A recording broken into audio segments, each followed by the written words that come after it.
Hello, welcome. Welcome. This is the global community for adults who are healing CPTSD. My name is Athena, and I'm going to be facilitating our time together tonight. We are a community of adults who identify with the symptoms of complex PTSD. And we've all been gathering here on this YouTube channel and meeting up with one another about once a week for over 11 years now. So if you're new here, we'd like to warmly welcome you to our community. Your presence with us is felt and valued. And please forgive my voice if I lose my voice a little bit tonight. I've been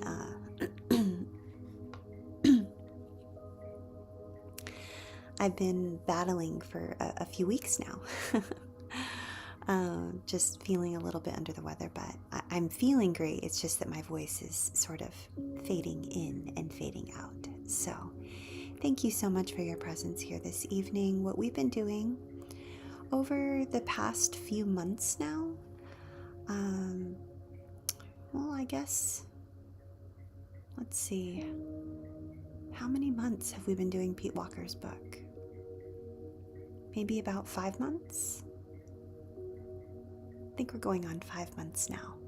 We have been doing a little bit of a deep dive into Pete Walker's most recent book titled Holistically Treating Complex PTSD, a Six-Dimensional Approach. And we've been doing some uncovering of the different aspects of the work, and then also openly discussing some application and what that looks like in our daily lives. So again, if you're newer here, we are so glad that you've joined us. We warmly welcome you. This is the family, the friendly family of choice. It's a chosen family, a found family for those of us who may have been raised in an environment where we didn't always feel safe, seen, heard, valued, understood, or deeply known by our family of origin. And so what we've done is we've created a friendly family of choice, a found family, and we all gather here about once a week. We share what's been working for us in our healing journey and what hasn't been working for us. So a little peek into what we talked about last week. We're in chapter 11, and we're in the portion of chapter 11 regarding the sub-cycles of reactivity in healing complex PTSD. And we talked about the sub-cycles of internal and external triggering. And we had a really lively discussion. So if it's something that you have time for in your calendar, I would highly recommend going back and listening to that discussion from last week. We had some great different insights and application from people who are in the chat box that are here. And I think we had the highest number of our community members with us last week than we've had in a while. I think we hovered right around 25, and we hit about 35 of us at one point, but we hovered right around 25 of us. So it's always great to be here with you, even if it's just a handful of us here. I'm really grateful that we are intentional about showing up for us. So before we move on and we delve into so the subcycles of reactivity, Pete breaks them down into 4 subcycles. So before we dive into that, I want to name the subcycles, and then we're gonna dive into the reading. Those subcycles are external and internal triggering, perfectionism and endangerment, fear, shame, depression, and the abandonment melange, and then helplessness, hopelessness, and abandonment depression. So those are the sub-cycles of reactivity as it pertains to healing CPTSD. And it gets a little complex and heady with a lot of different psychoeducational jargon thrown in, because it's Pete Walker, and we love you, Uncle Pete. There's a little bit of a ramp up, right? There's a little bit of a learning curve. We need to be familiar with the glossary.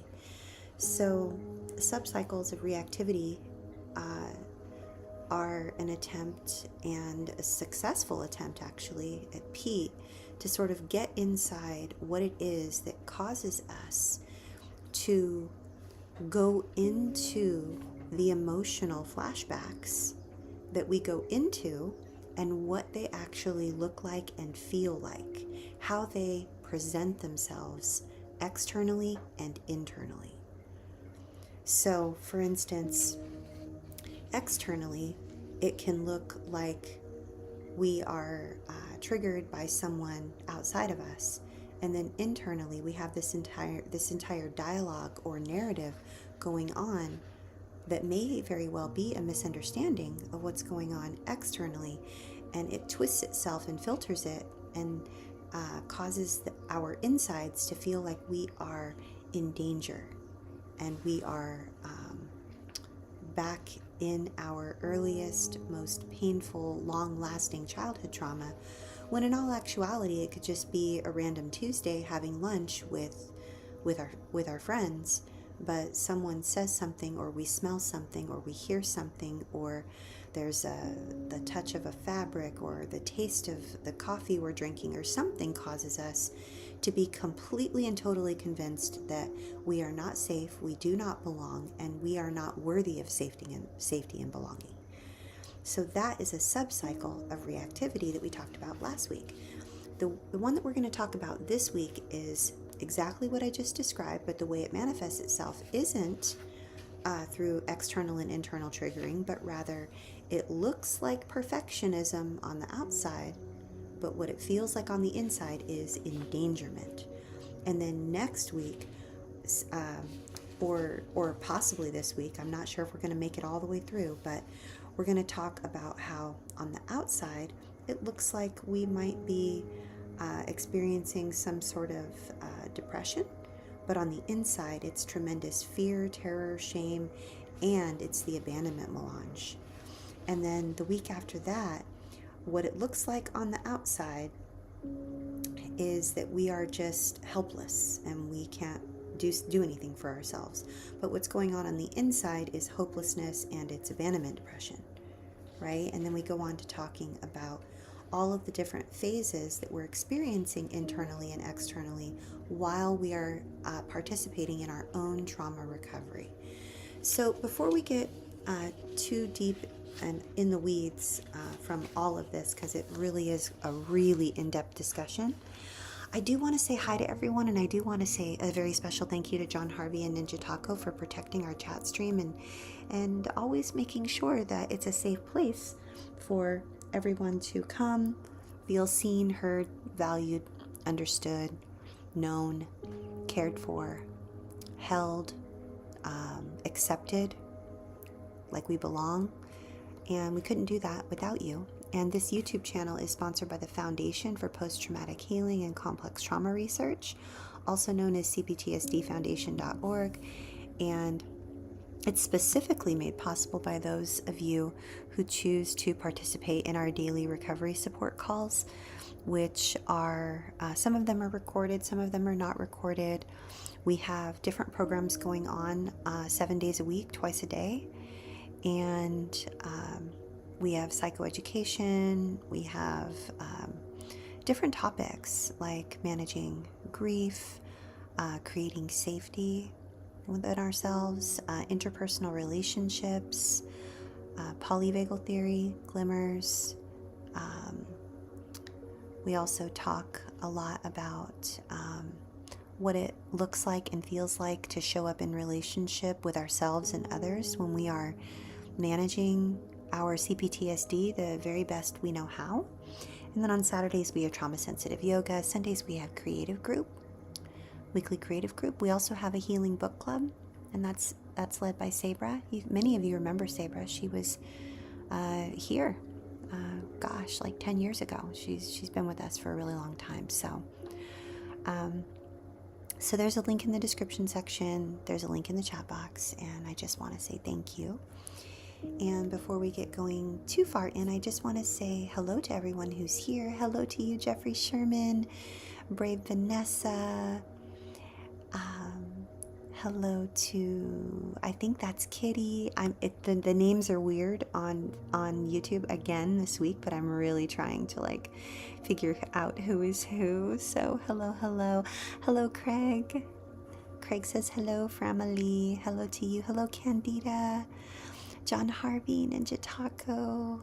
Hello. Oh, hello, Lisa Marie. Hello, Nadine. And Hakon Muller says hello from Norway. We warmly welcome you. We are so glad that you are here. Welcome, welcome. Hello, Rob. Rob is at Yes and 7H, and we are glad that you're here, Rob.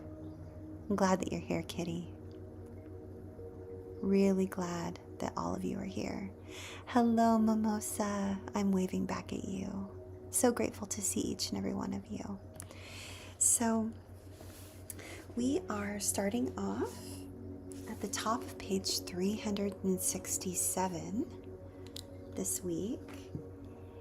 And I want to check in with you and ask you, how is the volume? Can you hear me if I am right here reading to you just like this?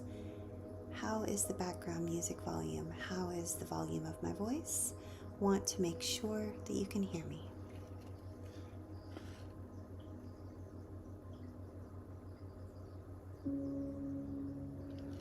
Wonderful. Thanks, Mimosa.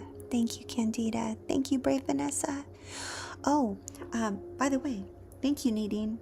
I'm in the hardcover book, or paperback, top of page 367, and in the e-book, depending on your size of font, you could be at page 299. But we're in chapter 11, and we're in the subsection titled Subcycles of Perfectionism and Endangerment, Triggering. Perfectionism, Endangerment. And here we go. Pete says, these two hellish processes can fuel each other for a lifetime of no-win spin cycling self-persecution. Here is a typical example. Failure to say, do, or even think something perfectly triggers a noxious tirade from the virulent inner critic. The critic breaks out a litany of harsh judging, negative noticing, and contemptuous insults. This, in turn, triggers intense shame in survivors, which the critic transmutes into fearful drasticizing. The critic paints scary, humiliating pictures of alarming consequences, such as imminent social demise, irreparable loss of face, rapidly spreading cancer, looming poverty, and a deteriorating ability to cope that is certain to climax into homelessness. This, in turn, goads survivors into trying to act, speak, appear, and relate perfectly at all times. The impossibility and futility of becoming perfect shifts them back into panicky worrying and drasticizing, which in turn triggers obsessive and or compulsive attempts to achieve flawlessness. Survivors worry and hurry so much that it invariably trips them up, rebooting their panicky catastrophizing and worsening their functioning. The critic then denigrates them for not trying harder ad infinitum. Finally, the survivor sinks into a crippling, full-fledged flashback, overwhelmed by the helpless and hopeless feelings of their childhood. As with the internal and external triggering cycle above that we discussed last week, The inner critic initiates this subcycle of reactivity in any setting where the survivor feels watched or judged by others, even when there is no one else present other than the specters of the critic's internalized committee members. As seen in Chapter 7, the inner critic does its lethal work with varying combinations of 14 virulent attacks, which can be found in List 3, Chapter 12, which we can go over if you would like.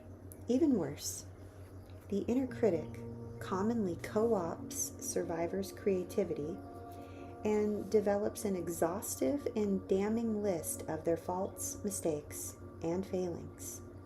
These too are often imagined as often as they are real.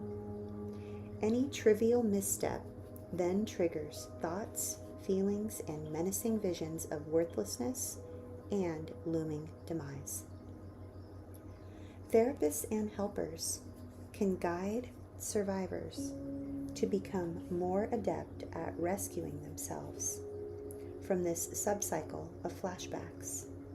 In best case scenarios, they increasingly engage the most important fight of their lives, waging war daily and frequently on their inner critic until it is sufficiently disempowered.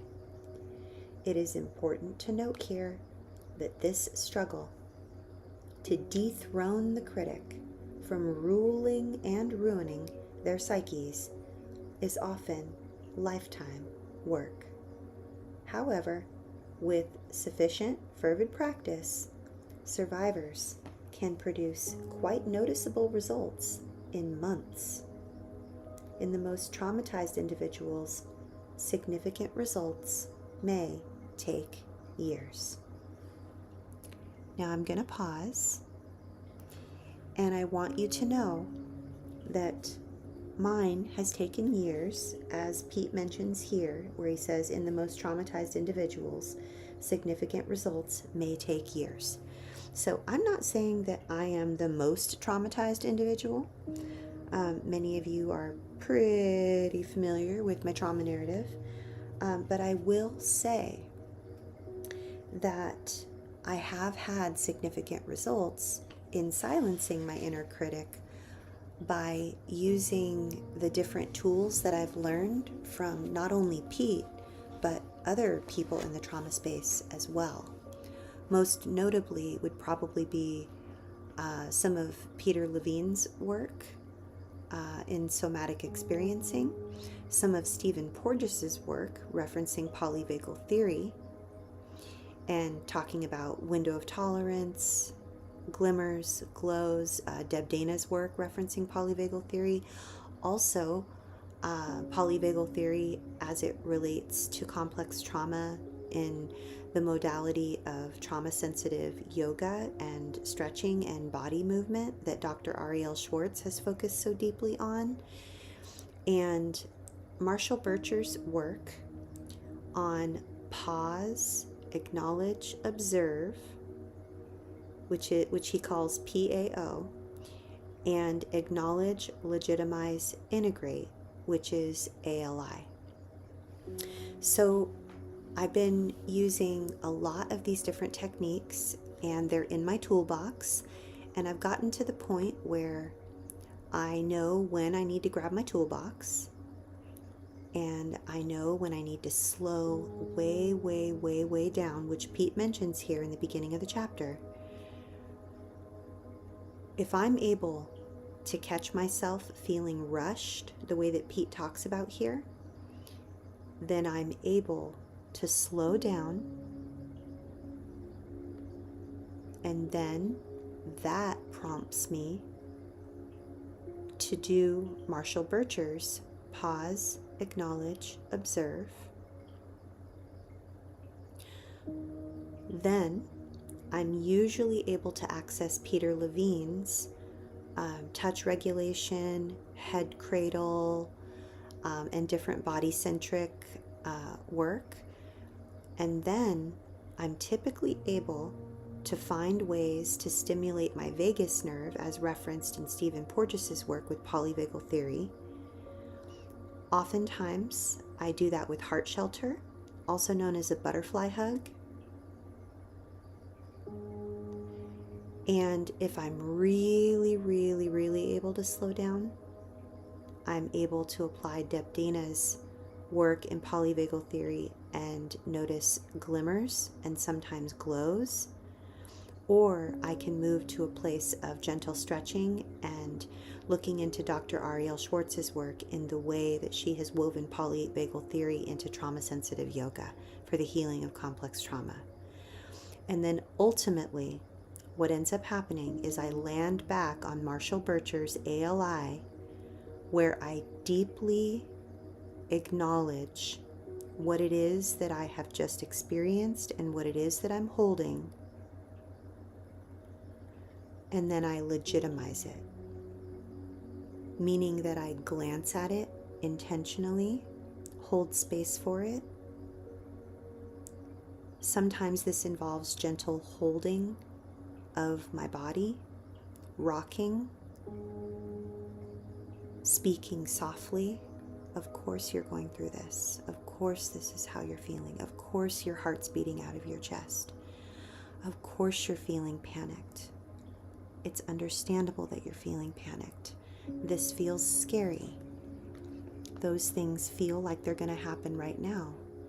Of course you're feeling this way. How could it be any other way? It's okay. It's okay. I'm here. I'm not going anywhere. We're okay. We're safe now. No one's mad at us. We're not in trouble. Let's just slow way, way, way down. And oftentimes, the moment I choose to speak out loud, since I'm an auditory processor, and the moment my voice hits my eardrums, that is the moment that the deep yawn or the chicken skin or the physiological shift or the release happens throughout my whole body. My muscles begin to untense. I'm actually able to catch a deep breath. My heart slows down, and I'm no longer believing the inner critic because the inner critic is now silenced. I'm no longer rushing, panic, hurried up, terrified, convinced I'm in trouble, or I'm going to prison, or I'm going to end up homeless, or someone's going to bang on my door, someone's going to barge into my space, someone's going to physically harm me. Something bad is absolutely going to happen. That's usually where I'm at. And sometimes it doesn't make any sense because I literally have just woken up. I'll wake up in a place of existential dread, completely convinced that something horrible is going to happen to me. And I feel deeply unsafe in those moments. So what I've just described for you is my step by step by step by step process that I apply that helps me do what Pete is sharing with us right now in this moment. I believe that what Pete is sharing with us is truly the answer, and I believe what he's doing is giving us permission to build our toolbox. He's given us the map, and he's encouraging us to build a toolbox that works for us. Everyone's toolbox is going to have different tools. Some people need a few different hammers. Some people need several different wrenches. Some people need different screwdrivers and mallets and different types of tools to work with different types of situations. And the cool thing is the slowing down to realize that the toolbox is even there is the first step. And if we get into the habit of slowing way down, if we can, just orienting ourselves and remembering that when we slow down, everything gets a lot less scary. If we can do that, oftentimes we can access everything I just shared with you. So I'm going to check in with you here. How is this landing for you? Did any of my tools make any sense to you?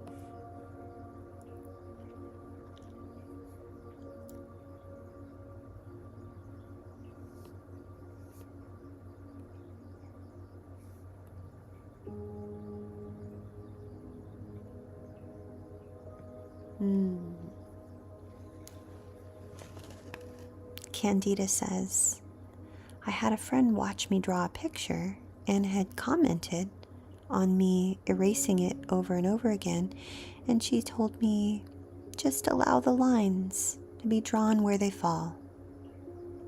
It was the best advice for me to help start to let go of perfection a bit. That's so beautiful, Candida. Yeah. Wow. I love that.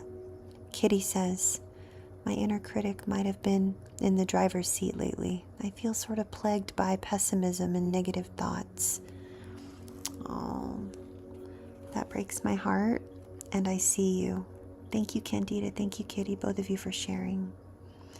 Nadine says to John Harvey and Ninja Taco, our Blue Wrench crew, I just want to share that in the Circle app, the tab for this weekly YouTube live stream didn't list tonight's November 3rd session, but it starts instead with November 10th. That's weird, Nadine. Thank you so much for letting me know.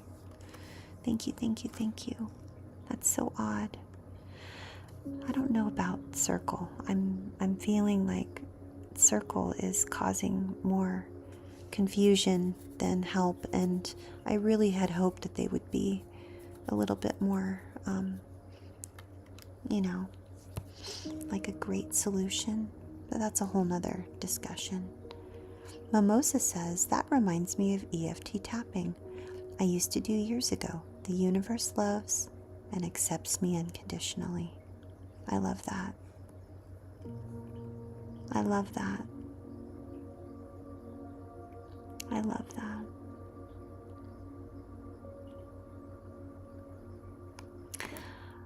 Oh, Nadine says, perhaps this is why many of our usual participants aren't here tonight. They might have thought that it was canceled. Oh, Nadine, maybe you're right. That's such a bummer. John Harvey says maybe, and Craig says yes. Yeah.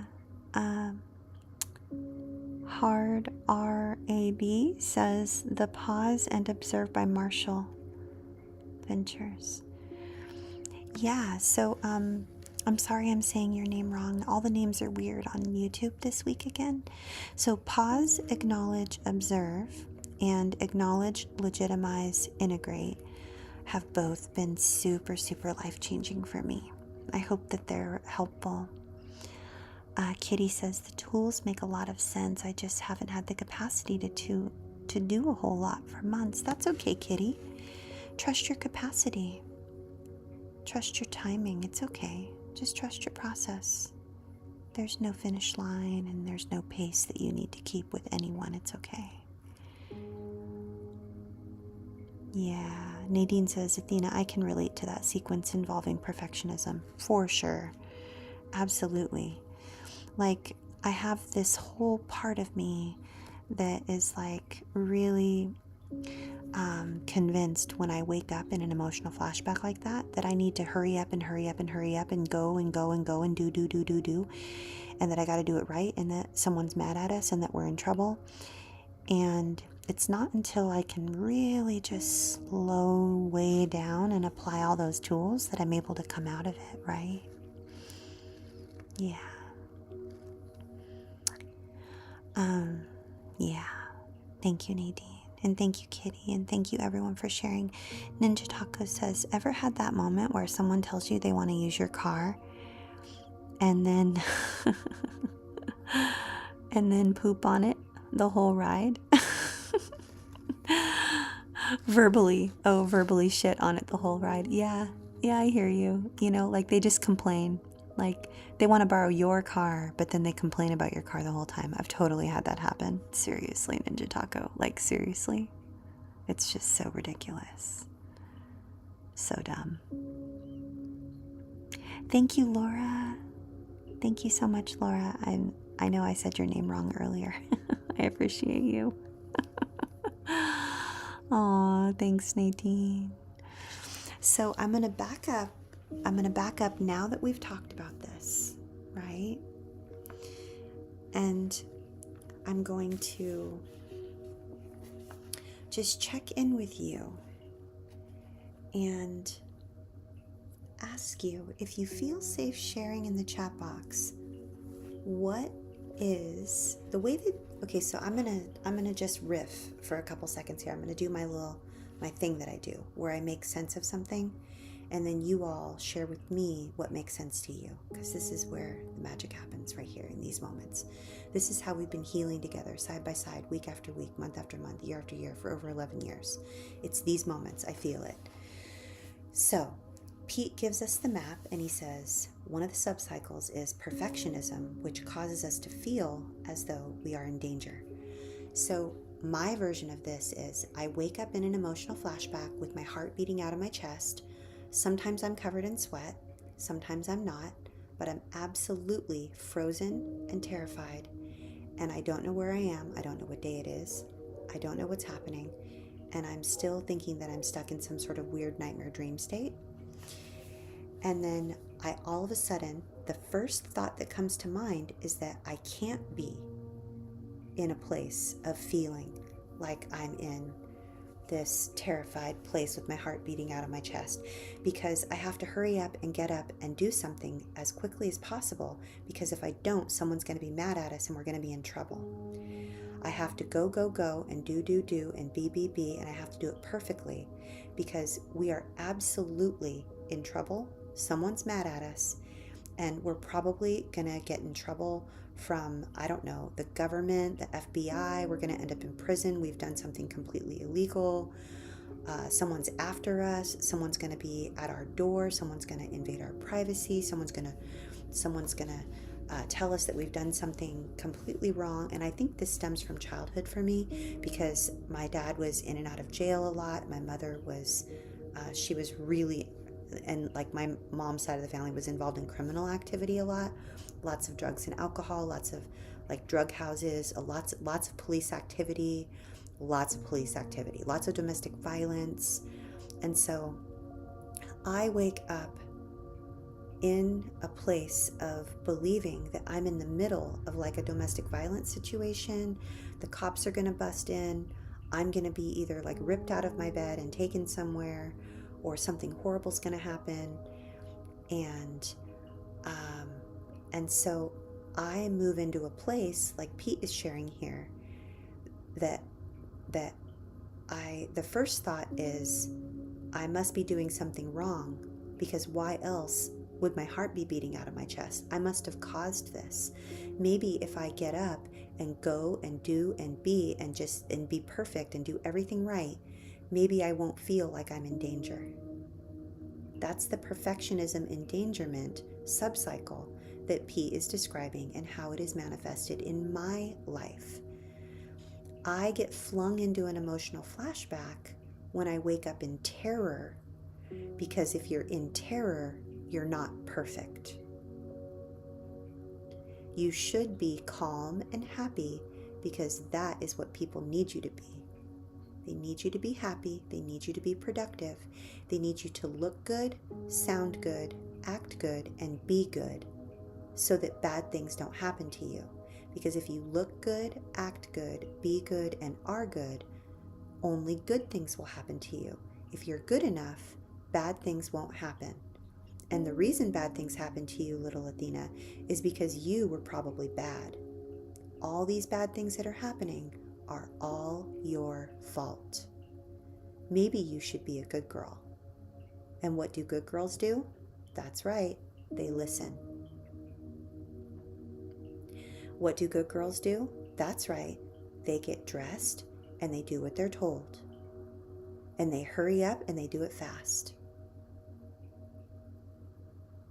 Right?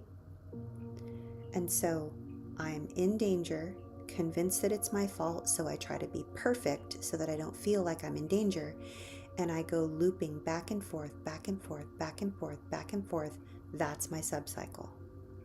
It's not until I can slow way, way, way down and either do heart shelter, butterfly hug, somehow pause, acknowledge, observe. I can somehow notice a glimmer, possibly a glow. Maybe do some gentle breathing. Maybe do like a Tara Brach, like a rain meditation. Or maybe I can simply do some gentle stretches, like with Dr. Ariel. But the ultimate, what usually gets me out of this loop of perfectionism endangerment that Pete is talking about, is when I'm able to access the Marshall Bircher ALI. And if you just want to Google Marshall Bircher ALI, he has free like videos on his YouTube and audios that are available to help you with all of these things. Just look up Marshall Bircher ALI. And I'm telling you, he has this thing called the DRP, the Daily Regulation Practices, where you can do a safety check-in, which really helps me to slow down. And if I can slow down, I can do the pause, acknowledge, observe.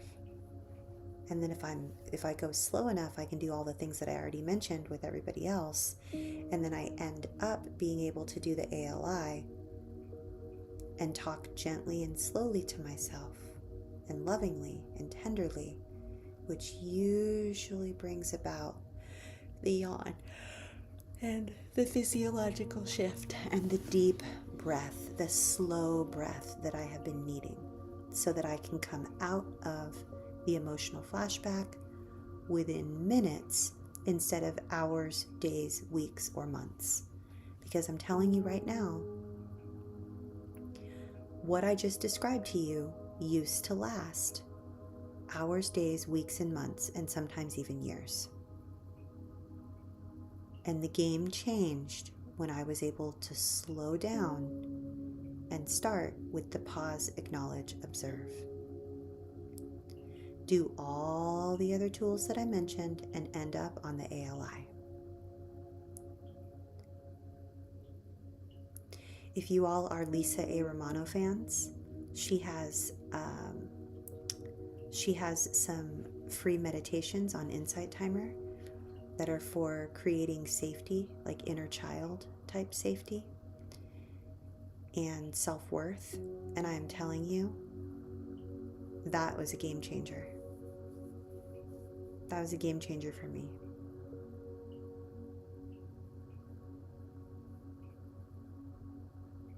I would have to run it through my own internal filter because she uses spiritual language, and I have gone through tremendous amounts of religious and spiritual abuse. So some of it didn't land for me, and I had to run it through my own safety filter, which is how I ended up on Marshall Bircher's work, because there's no spiritual component to Marshall Bircher's work. It's only systems-based. It's you say or do this and this happens. It's just a system. There's absolutely zero spirituality whatsoever. If you're more of a spiritual person and you're open to spirituality and you are not healing from years and years and years of spiritual abuse, and that's not where you're at, then absolutely go Lisa Romano first.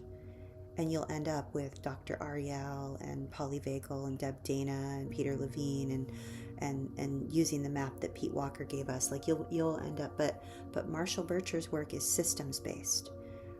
And for me, that was the crowning jewel of all of it. It tied all of it together. So, but I want to know for you, like, what is your recipe? What is your map? How do you find a way to slow down and access your toolbox? Do you ever wake up in a state of terror and in an emotional, which I now understand is an emotional flashback? Thank you, Pete Walker. We love you, Uncle Pete. Like, do you ever wake up in an emotional flashback like that, in a place of terror?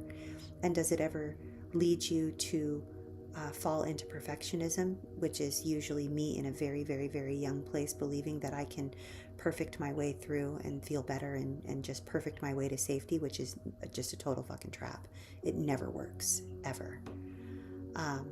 But if I'm able to slow down, I have access to all the tools, and I come out of the flashback in minutes rather than hours, days, weeks, months, years.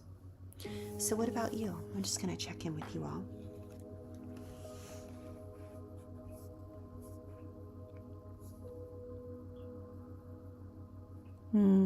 Thank you, Nadine. Thank you, Ninja Taco. I'm glad that our discussion is helpful for you tonight.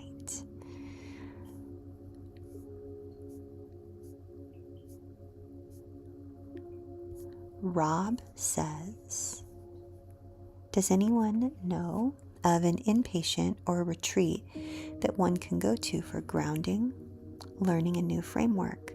I've messed up pretty badly, letting the nervous system run wild while my thoughts race behind. It depends on where you're located.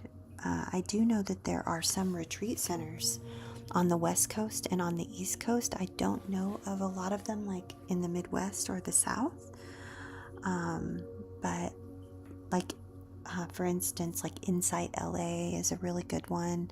There's Big Bear Retreat Center located in the mountains. These are both West Coast. I'm trying to remember the name of that retreat center on the East Coast right now. There are some great places in Florida. I know in Arizona there are a couple of really great ones.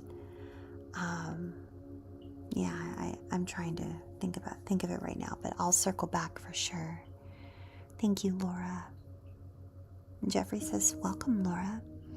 Rob says, it's hard to get grounded and think of interests instead of bundled emotion not being released. And it's like I forget things I already learned to do and be consistent, like yoga, meditation, writing, and everything.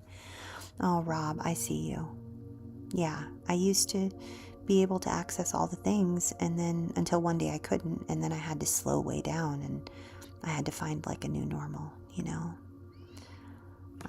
Yeah, John Harvey says, I once got freaked out by feeling okay, and I wasn't used to it. I really want to validate that.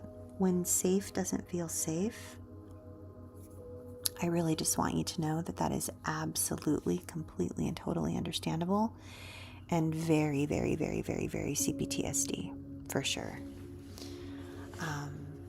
That resonates, for sure, John Harvey. It gets better, I think. The slower we go, the faster we heal, and that doesn't happen as much. Candida says, I do the same as far as trying to panically try to rush and get everything done out of fear, or the opposite happens and I freeze and I feel sad and anxious all at the same time and do absolutely nothing. For sure, Candida. Is there something that helps you, Candida, to slow way down to be able to access your toolbox? I would love to know. I would love that. Laura is waving back to you, Jeffrey. Nadine says, Athena, the worst time this happened, it triggered my reptilian brain flight terror response, and I could almost see my abusive father's face from childhood. All of my reasoning ability evaporated. Oh, Nadine, that hurts my heart. I so get you. I have that still happen to me occasionally. I had a dream about my father the other day, and it was just like, I don't even know if it was like nighttime. I have a feeling it was like I took a nap, and it was just this weird, I was being set up to fail, and it was definitely my dad, and it was so painful and terrifying and horrible, and I'm so sorry. So sorry. I resonate so deeply with what you shared, Nadine.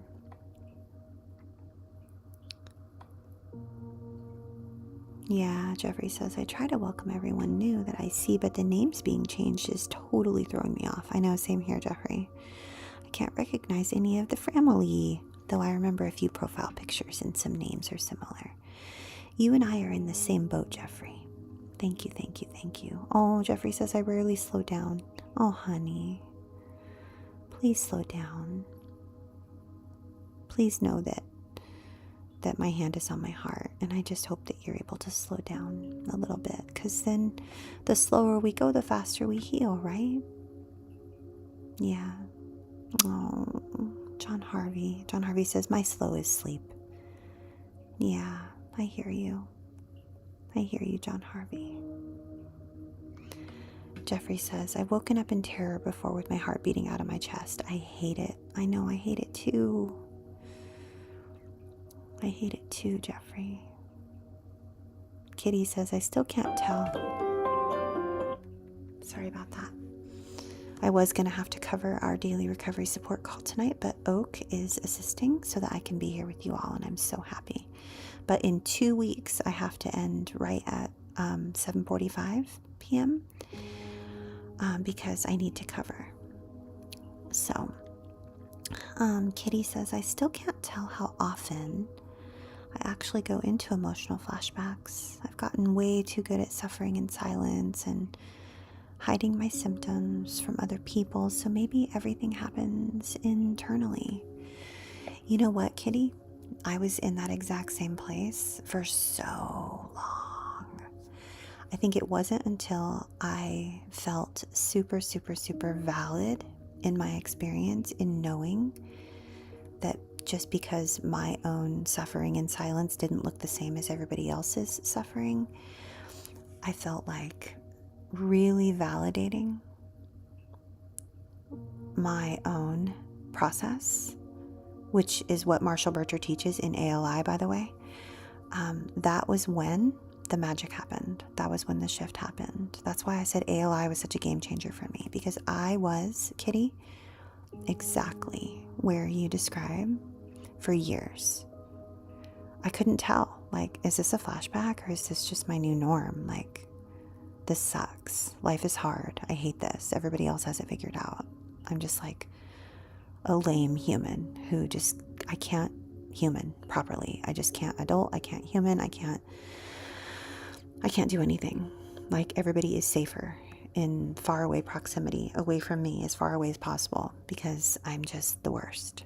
And then it wasn't until I was able to do the pause, acknowledge, observe, and the safety check-in, like the DRP, that I was able to have access to all of the other tools that I had learned over the years through everybody else, like Pete Walker, Peter Levine, Bessel, Stephen Porges, Deb Dana, Dr. Ariel, like all of them, everybody. It wasn't until I did Marshall's pause, acknowledge, observe. I couldn't even like properly do Lisa's inner child meditations because it was triggering me so badly into like religious trauma. I just felt like such a loser. I'm like, I can't even fucking heal properly. Like, I haven't, like, literally, like, I just need to heal and I can't even do that. Like, this is so dumb. I'm the worst. And it wasn't until I could do Marshall's pause, acknowledge, observe that I could slow down and actually, like, access my other tools and then end up on the ALI and the legitimize and really validating like where I was in my process, like suffering in silence.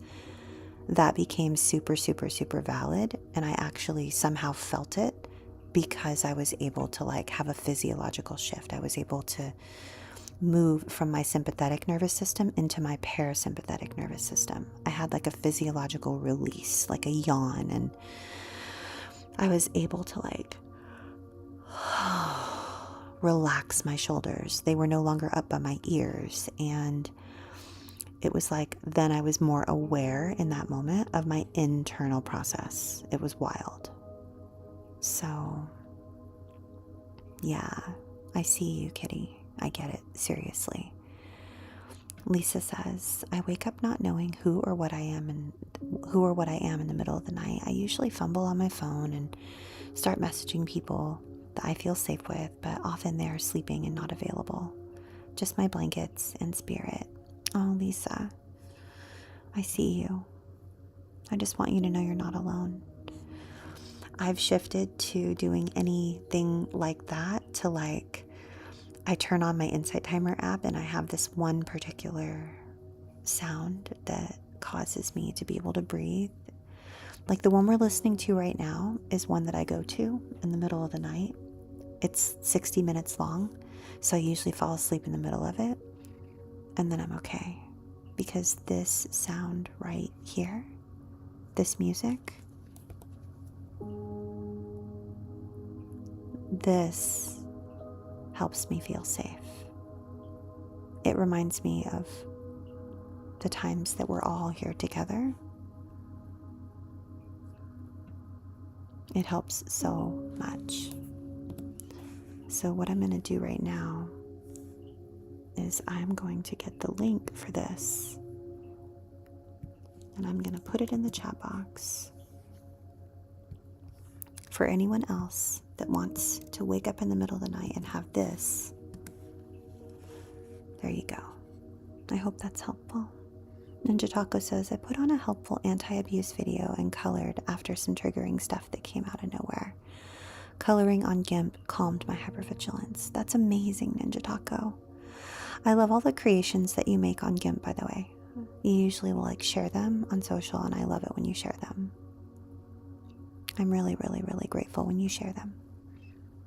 Sometimes Facebook doesn't put them in my feed for some reason, so I have to go searching, but yeah. Rob says thanks. You're so welcome, Rob.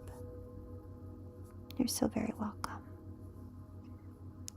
Junkster 101 says, which, by the way, am I meeting you for the very first time? Or is it just the weird YouTube name situation?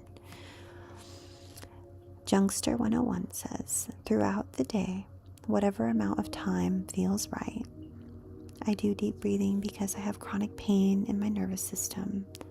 I also do things slowly when I notice to. The voices do beat down, though, when I try to walk slowly in public, especially. I love that you're slowing down, though. And I know the voices beat us down when we try to slow down. I want you to know that you're not alone in that. And what's also true is those voices are not true and they don't matter. And I am so glad you're going slow. So anytime the voices try to beat any of you down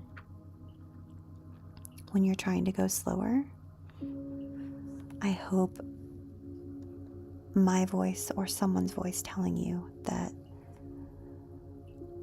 slow is the way. The slower you go, the faster you heal.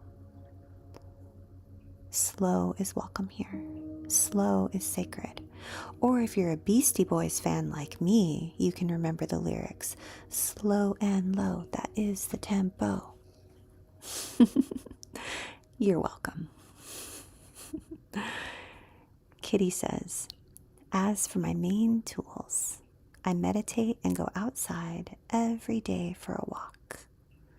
Low effort things for me. I love that. That sounds so healthy, Kitty. I love that. Oh, thank you, Laura. Laura found the one located toward the East Coast in Pennsylvania, Avenues Recovery Center in Jameson, Pennsylvania, and in Lake Ariel, Pennsylvania. And then Laura listed the telephone number, which is 855-200-8585. Thank you so much, Laura. John Harvey says, music has been a lifesaver for me and would have gone crazy without it. Well, I am slightly crazy. LOL. John Harvey, I love your brand of crazy. Your brand of crazy is awesome. And music is definitely a lifesaver for me.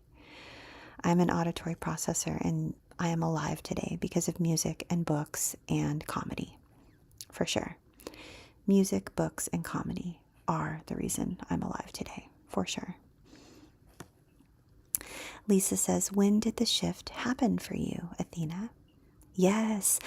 So Lisa, it was after Pause, Acknowledge, Observe, but more specifically, it's the rhythm that I found. So if Lisa is still here, I want to tell you, it starts with Pause, Acknowledge, Observe, which gets me to slow way down, and then I can access something usually in my brain or in my toolbox in my brain from Pete Walker, or I do like Heart Shelter or Head Cradle or something from Peter Levine.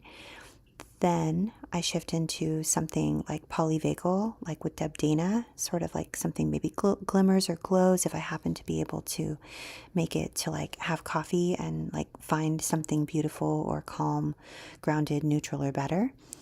But if not, then I end up doing a gentle stretch or something with Dr. Ariel Schwartz, or I listen to something from Lisa A. Romano. But what I end up on, and this is it right here, Lisa, I end up with ALI by Marshall Bircher.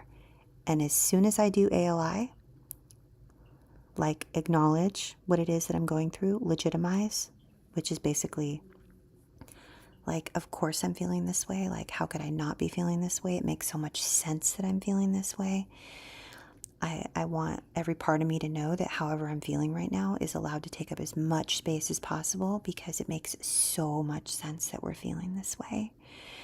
And it's just this legitimizing process, this validating process of my own place where I find myself. It's in the ALI that it happens just like that, just like what just happened right now in that moment, just like that, every single time. But it starts with pause, acknowledge, observe. Yeah, exactly. Oh, my chat box just went bazonkers. I can't, like, for some reason it's frozen. It won't go back up. Oh, I can't see anything, darn it. Mimosa says, I just want to say that though I am not currently reading the book, listening to this is helping me attempt to clean my filthy apartment. I have no one, estranged from them all. Seriously, you are not alone.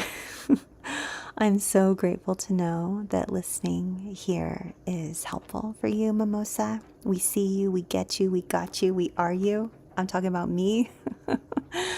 I am just trying to, I just relocated and I am surrounded by boxes and I'm doing so much, and it is really, really, really, really stressful. So, yeah, it's a lot. So I just want you to know you're not alone. So seriously.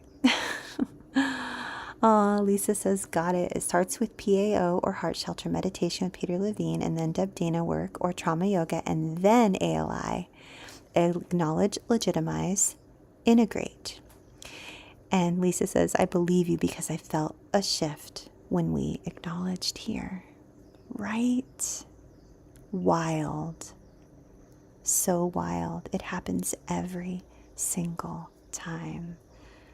Laura says, I'm not reading the book either, but following the material. It's very insightful. I'm so glad.